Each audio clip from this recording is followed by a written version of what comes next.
Salam dan bahagia, Bapak Ibu guru hebat. Pada kesempatan kali ini saya akan menyampaikan jurnal refleksi Dwi Mingguan, modul 1.1, Filosofi Pemikiran Ki Hajar Dewantara. Saya Veronica Endang Utami, calon guru penggerak angkatan ke-11, SD Maitriawira Batam. Model refleksi yang saya gunakan yaitu 4F. Facts peristiwa, feeling perasaan, finding pembelajaran, dan future penerapan. Yang pertama, facts peristiwa. Pengalaman saya dalam mengikuti pembelajaran pada minggu ini yaitu saya mendapatkan banyak ilmu tentang filosofi pendidikan Ki Hajar Dewantara secara lebih mendalam. Selama ini, pengetahuan saya terhadap konsep filosofi pembelajaran sangatlah dangkal. Dengan mengikuti CGP Angkatan 11 ini, saya dapat mengetahui konsep dan pelaksanaan implementasi pemikiran Ki Hajar Dewantara dengan sebaik-baiknya dalam proses pembelajaran di kelas. Hal baik yang saya alami dalam proses pembelajaran ini yaitu saya bisa belajar dengan merdeka.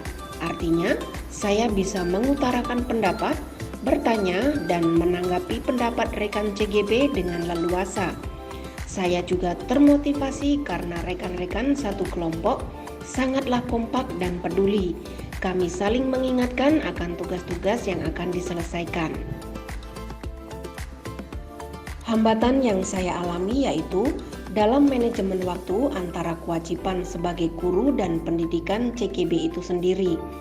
Cara saya mengatasi kendala tersebut yaitu dengan membuat skala prioritas untuk mengatur segala aktivitas ke depan yang akan saya lakukan, mendahulukan aktivitas dengan deadline terdekat, serta mengerjakan tugas secara rutin, disiplin, dan penuh tanggung jawab. Yang kedua, feeling, perasaan. Perasaan saya selama ini mengikuti pembelajaran yaitu pertama, bersyukur. Tuhan telah menuntun saya hingga di titik sekarang ini mengikuti pendidikan CGB. Saya sangat senang, antusias, namun tetap tenang dan tidak merasa ada tekanan. Karena saya dan rekan-rekan guru seangkatan dibimbing dengan baik. Saya merasa bahwa kemampuan saya dalam mengajar selama ini hampir tidak sesuai dengan dasar filosofi pemikiran Ki Hajar Dewantara. Saya lebih berfokus pada tuntutan kurikulum. Kini saya menyadari dan harus segera memperbaikinya, memberikan pendidikan yang menuntun, berpusat pada peserta didik. Ketiga, finding, pembelajaran. Pelajaran yang saya dapatkan dari proses ini yaitu kita sebagai pendidik tidak hanya fokus pada penguasaan teori saja. Teori itu penting, tetapi lebih penting adalah implementasi teori tersebut melalui aksi nyata.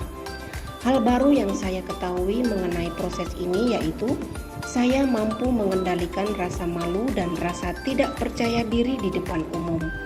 Dalam proses pembelajaran CGP selama ini, membentuk mental saya menjadi pribadi yang lebih percaya diri dan natural, tidak kaku. Keempat, future penerapan. Yang bisa saya lakukan dengan lebih baik jika saya melakukan hal serupa di masa depan yaitu sebagai seorang guru saya harus terlebih dahulu mempersiapkan, menyusun perangkat serta kelengkapan dalam proses pembelajaran, mulai dari perangkat, media, model, serta instrumen. Melakukan evaluasi dan refleksi diri yang merupakan peran dan tanggung jawab saya sebagai pendidik, sebagai umpan balik untuk menetapkan upaya-upaya meningkatkan kualitas pendidikan. Saya juga akan mengembangkan dan memodifikasi pembelajaran sesuai kebutuhan. Contohnya, yaitu misalnya saat ini mengajarkan anak-anak tentang organ pernapasan dan pencernaan manusia dengan video. Di tahun depan, saya akan mengajarkan materi yang sama dengan media yang berbeda, diferensiasi konten yang disesuaikan dengan gaya belajar peserta didik berdasarkan asesmen diagnostis. Aksi yang akan saya lakukan setelah belajar dari peristiwa ini yaitu akan terus belajar, guna meningkatkan kompetensi dalam diri sebagai pendidik dan mengaplikasikannya dalam aksi nyata sebagai perwujudan meningkatkan kualitas pendidikan Indonesia. Demikian jurnal refleksi Dwi Mingguan yang saya sampaikan. Sekian dan terima kasih.